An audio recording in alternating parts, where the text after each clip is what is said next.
O São Paulo vai ter uma sequência brava, cara, para defender essa liderança e os 7 pontos que ele tem de vantagem. Ele vai visitar o Corinthians nessa semana, nesse fim de semana. Depois ele encara o Atlético Mineiro em casa, o Fluminense fora, o Bragantino fora e o Santos em casa. Os 5 próximos jogos do São Paulo não são brincadeira.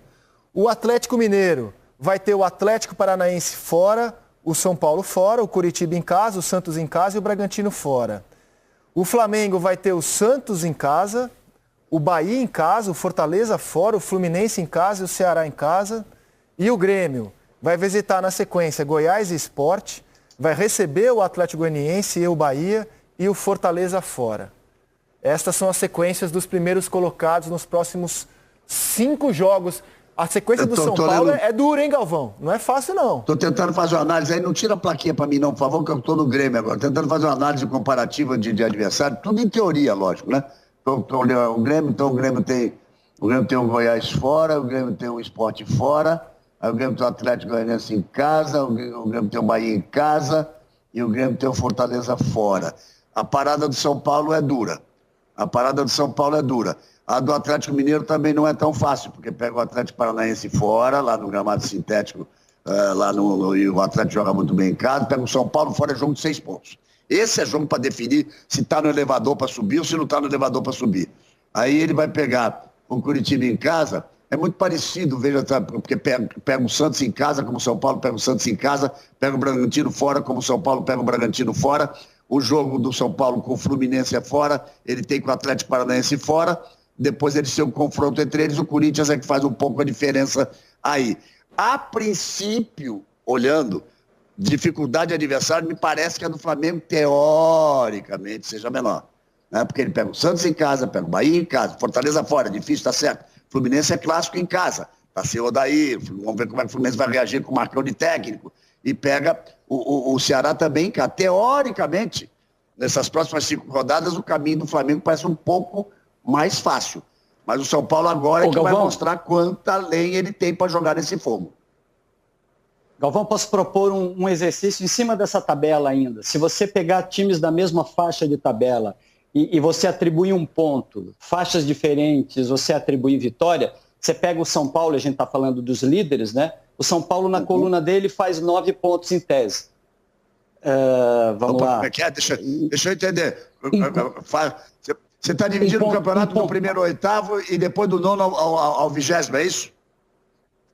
Faça um exercício, você vai ver nesse exercício, para não me alongar muito, você vai ver que o Grêmio tem, em tese, a sequência mais, entre aspas, frágil, mais simples ou mais fácil de você alcançar os 15 pontos nesses 5 jogos aí. Os outros têm adversários diretos, tem jogos difíceis, tem clássicos como São Paulo, o Flamengo tem clássico também, você tem um encontro de jogos muito mais pesado para os outros 3. O Grêmio parece ter a sequência mais interessante. Eu falei Flamengo, então vamos ficar com Flamengo e Grêmio, né? Eu acho que até pelo confronto direto de São Paulo e Atlético, a coisa está mais pesada para São Paulo e Atlético. Tá pesado mesmo. Daí que vale a gordura que se adquire, Rizek. O São Paulo adquiriu a gordura dos 7 pontos. Sim. É para isso. Sim. O Campeonato Brasileiro, o Muricy cansou de me explicar isso e ganhou 4 Campeonatos Brasileiros. O Luxemburgo cansou de me explicar isso, foram 5. Você tem que colocar uma gordura. Ayrton Senna me explicava isso quando mudava a marcha na mão, assim, ó. Tá? Quando não tinha esse negócio de só apertar botão. E que a coisa praticamente andava sozinha. Quando você mudava marcha na mão, tudo, ele dizia o seguinte: quando eu largo, eu tenho o seguinte, eu tenho que abrir 3 segundos para o segundo colocado, sem detonar os pneus, porque aí eu tenho uma vantagem, eu tenho uma gordura para errar minhas marchas de vez em quando, sem correr o risco de perder a liderança. Traz isso para o futebol, essa gordura que faz a diferença. Agora, Galvão, vou jogar uma pimentinha para vocês aqui, hein? É óbvio que a parada do São Paulo... Eu tenho uma provocação hoje por Lino e por 2 charás. Foi uma provocação boa hoje. Que bom. E eu vou lançar uma pimentinha para vocês aqui. É óbvio que a sequência do São Paulo é dura. Eu acho que é a mais dura de todos esses que estão aí. Eu concordo com o Lino. A do Grêmio é a mais suave. No entanto, o momento do São Paulo é tão bom, o astral do São Paulo é tão bom, que eu vejo o São Paulo como favorito nos 5 jogos. Ele é favorito contra o Corinthians em Itaquera, ele é favorito contra o Galo em casa, ele é favorito contra o Fluminense, ainda mais sem o Odair Hellmann no Maracanã, ele é favorito contra o Bragantino no Nabi Abichedi e ele é favorito contra o Santos em casa. É óbvio que não estou dizendo que ele vai ganhar os 5, mas estou dizendo que o São Paulo entra nos 5 jogos como favorito. E isso... Faltam 14 rodadas, você tira 5, fica faltando 9. Ele faz 15 pontos em cima dos 7 que já tem, aí se acabou o campeonato agora. Não, se ele ganhasse 5 jogos, acabou a brincadeira. Vocês não estão exagerando com o São Paulo, não? Não, mas aí que eu quero chegar, por que eu penso... Não, aí que eu quero dizer. Eu não diria isso há pouco tempo atrás, mas o São Paulo tem um ponto de inflexão aí na temporada. Um ponto em que tudo muda para o São Paulo. Para quem é ligado assim em energia, nessas coisas, tem um ponto muito claro de mudança do São Paulo. Quando o Flamengo anuncia o Rogério Ceni, tudo muda para o Fernando Diniz, cara. Tudo muda. A torcida, que antes era muito crítica a ele e ao time, passa a abraçar o São Paulo como nenhum outro momento a gente via. E embora a gente não tenha acesso a estádio, a gente viu que foi a festa do torcedor do São Paulo no aeroporto e no Morumbi, naquela aglomeração irresponsável que aconteceu contra o Flamengo. Cenas que não aconteciam antes, porque o São Paulo vivia na esperança de ter o Rogério ano que vem, né? O próprio Rogério, quando foi entrevistado no Bem Amigos, tomou a palavra e falou: por mim, o São Paulo tem que ficar com o Diniz para 2021. Tamanha era a sombra que pairava na cabeça do Fernando Diniz. Rogério Ceni, Rogério Ceni, Rogério Ceni. Passou nos pênaltis em cima do Fortaleza, o que só reforçou essa sombra. O Rogério, naquele confronto, pareceu ser melhor do que o Diniz. Quando o Flamengo anuncia o Rogério, e o Rogério não é mais um sonho e passa a ser um adversário direto, a torcida abraça o time de um jeito e o astral muda, cara. O astral mudou no São Paulo. O Rogério Ceni arrumou o time do São Paulo? Não. O astral mudou. A energia mudou, o astral mudou, cara. A partir dali, tudo mudou no São Paulo, cara. O momento do São Paulo é outro. Dá pra você dividir o momento do São Paulo entre pré-Rogério Ceni no Flamengo e pós-Rogério Ceni no Flamengo. Tudo mudou depois de eliminar o Flamengo. Melhorou tudo no São Paulo.